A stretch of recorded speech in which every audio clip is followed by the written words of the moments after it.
sebenarnya hongpao itu atau lesi itu kan nggak wajib majikan ngasih kita dan kita juga nggak wajib untuk mendapatkannya. Tapi yang namanya kita kan setahun sekali, ya mengharap juga sih ya nggak. Ngomong-ngomong Mbak tadi dapat berapa? Ayo dapat berapa? Hongpaunya tuh bagus banget. Cantik sekali Cantik bentuknya. banget bentuknya, ada ukiran-ukirannya kayak 3 dimensi gitu kan. Terus pas dibuka jeng. Halo teman-teman, assalamualaikum warahmatullahi wabarakatuh. Jumpa lagi bersama Mela Vlog TKW Hong Kong. Masih di lokasi yang sama. Liburan kali ini Imlekan 3 hari berturut-turut, nggak kemana-mana, bener-bener di sini aja. Mungkin ada lah ya pergi-pergi sebentar buat cari makan karena memang di lokasi ini jauh dari toko Indonesia. Nah teman-teman, ngomong-ngomong soal Imlek, aku mau menginterogasi Mbak Tari nih. Kira-kira di Imlek ini dia itu dapat angpau berapa? Yuk kita kepo-kepo Mbak Tari. Hai. Halo, ketemu lagi sama Mbak Tari. Ingat nggak guys, Mbak Tari ini yang berbagi pengalaman dan inspirasi kisah nyata yang pernah beliau alami semasa menjadi TKW di Hong Kong. Nah, kalau yang itu kan cerita yang sedih-sedih gitu ya, mudah-mudahan bisa jadi pembelajaran. Yang buat kita lebih kuat. Ya, yang sekarang bisa menjadikan Mbak Tari setegar ini, berdiri di sini sekarang ya, teman-teman. Kalau enggak, memang kehidupan itu untuk bisa sampai saat ini itu kan harus melewati banyak banget ini ya. Untuk teman-teman yang baru datang ke Hong Kong, kalau masih dapat majikan yang kurang bagus, sudah disyukuri aja, dinikmati prosesnya. Mungkin majikan yang kurang bagus saat ini itu untuk memperkuat mental kita aja gitu. Ya. Karena di luar sana nanti kalau habis dapat majikan yang nggak bagus, biasanya majikan selanjutnya itu yang baik orangnya. Insya Allah. Karena Baik kita bukan sudah berarti baik bukan berarti ini ya sempurna ya, pasti ya. ada aja gitu kan ya. Tapi kan setidaknya di yang kemarin-kemarin kita sudah bisa melewatinya, sudah mendapatkan pengalaman. Imlek kan, ngomong-ngomong Imlek saat ini kan, jadi kalau yang dibilang majikan baik itu bukan berarti yang hongpaunya banyak ya. Nah, ngomong-ngomong Imlek nih ya, ngomong-ngomong hongpau. Ayo Mbak Tari cerita, kita jangan ngomongin hongpau dulu, kita ngomongin beberapa hari sebelum Imlek, seberapa sibuknya Mbak Tari. Jadi kalau orang Cina itu kan mungkin di Taiwan juga sama, di Singapura, di negara manapun kalau orang Cina itu pasti mungkin sama ya. Mulai dari depan rumah sampai belakang rumah, atas sampai bawah itu semuanya harus dicuci dari bersih. ujung ke ujung ya. Harus dicuci bersih, tembok juga harus disikat. Ya namanya pekerjaan rumah kayak gimana sih, apalagi kita ikut orang dibayar lagi kan. Sekali ya harus dimaklumi lah namanya. Yang pasti juga lebih sengsara kerjaannya, lebih berat daripada yang sebelumnya. Karena Imlek ini juga jatuhnya bertepatan dengan musim dingin, jadi kita agak-agak maafan melakukan pekerjaan karena dingin tadi itu loh guys. Kalau misalnya nggak musim dingin ya agak saset gitu kan ya. Berhubung musim dingin agak riuh guys. Apalagi kalau majikannya yang agak susah ya, agak susah bukan berarti nggak punya uang. Susah itu agak nggak bagus, nggak baik gitu loh. Rewel ya. Komplainnya. Malah makin ribet. Kalau majikan yang udah pasrah sama pembantunya, ya udahlah kamu kerjain aja yang penting beres, itu malah enak. Kita itu nggak ada beban gitu kan, kerjainnya malah bener-bener yang bagus gitu. Yang kita kerjakan itu kerjaan kita yang terbaik lah, berikan tanggung jawab. Jadi kita bagaimana melakukan tanggung jawab kita dengan yang baik gitu kan. Tapi kalau majikannya cerewet dikit-dikit komplain gimana Mbak? Jadi gimana itu ngerjainnya, rasa-rasanya tuh? Pernah juga ya dapat majikan seperti itu sih. Ini kalau misalnya kerja kan ditungguin ya, terus main colak-colak ini ya, periksa-periksa gitu kan. Malah kerja tuh malah jadi beban, kerjaan sedikit terasa lebih lama, kerjaan nggak berat terasa sangat berat. Beda dengan majikan yang baik, walaupun kerjaan berat, kerjaannya itu susah, tapi kalau majikannya baik kita itu enteng. Memasrahkan pekerjaan itu sama kita, dia taunya beres gitu, jadi kita taunya beres gitu. Terus tahun ini kayaknya hampir semuanya ya. Enggak 1-2 orang, tapi kayaknya semuanya tahun ini agak melempem ya guys. Soal hongpau ya guys, agak melempem, tapi ya kita syukuri aja. Setidaknya masih banyak yang lebih susah daripada kita. Jadi sebenarnya hongpau itu atau lesi itu kan nggak wajib majikan ngasih kita dan kita juga nggak wajib untuk mendapatkannya. Tapi yang namanya kita kan setahun sekali, ya mengharap juga sih ya nggak. Ngomong-ngomong Mbak tadi dapat berapa? Ayo dapat berapa? Dapat hongpau ya. Dari nenek berapa? Satu rumah itu kan kita bertiga.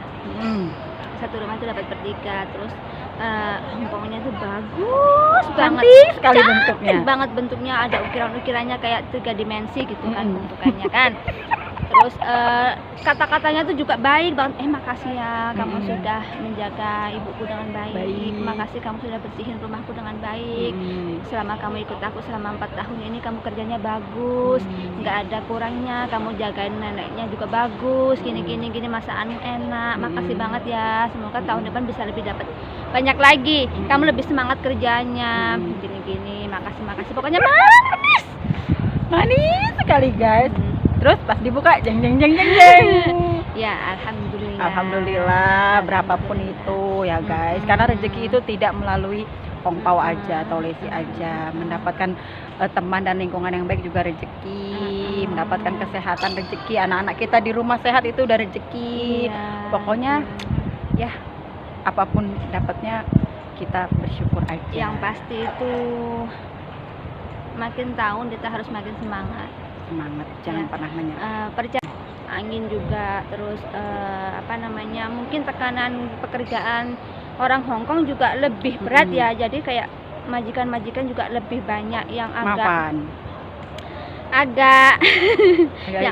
lah, kayak kita sendiri kalau pikiran lagi banyak kan emosian, jadi terpengaruh ke cecenya juga. Jadi mereka sebenarnya masalahnya bukan sama kita tapi melampiaskan ke kita yang ada di rumah. Iya, jadi kita ya harus sabar-sabar. Kayak nggak dengar gitu aja lah. Yang penting yang di hati kita begini, mungkin dia lagi ada masalah sama pekerjaannya gitu aja udah. Tapi ngerasa capek nggak, jujur ngerasa capek nggak dijadikan bahan pelampiasan capek kan? Ya itu juga yang saya rasakan. Cuman ya kita mikirnya kita di sini sistem kontrak gitu aja lah. Kita butuh, mau gimana lagi? Kita butuh. Jadi ya kita harus melakukan tanggung jawab kita. Kan kita dibayar kan, jadi kita juga harus bekerja dengan baik gitu. Asalkan jangan yang berlebihan, jangan yang menyalahi aturan. Kalau sudah menyalahi aturan ya lebih baik kita mempergunakan hak kita untuk notice, nge-break atau minggat. Jangan ya guys, nggak boleh ya, segimanapun ruwetnya itu kita tidak boleh menjadi OS.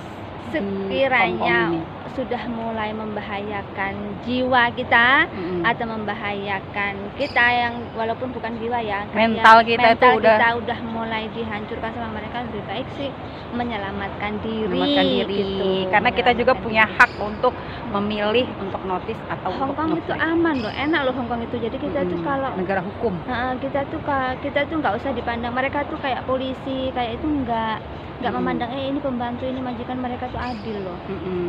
Jadi mana yang benar itulah yang dibela ya teman-teman. Kayak yang heboh kemarin itu Mbak, yang ada pembantu dituduh mencuri sampai di penjara 23 hari. Ternyata setelah dia tidak terbukti melakukan itu, si majikannya itu diproses. Terus akhirnya dia kena kena denda. Berapa miliar? Kena denda 5 miliar lebih gitu ya? Enggak, 1 miliar lebih, 66.000. Berapa ya? 660.000 sekian. Pokoknya uang Indonesianya 1 miliar lebih lah. Jadi rezeki nomplok banget gitu ya teman-teman. Bukan nggak bisa dikatakan rezeki nomplok juga ya, karena sebelumnya dia juga merasakan dinginnya penjara jadinya ya. 23 hari ya, begitulah ya. Kalau bisa sih jangan sampai ketemu dengan hal-hal yang seperti itu. Pokoknya intinya kita selalu berdoa sesulit apapun, yang mudah-mudahan kita selalu dilindungi lah ya dari fitnahan majikan atau apapun itu.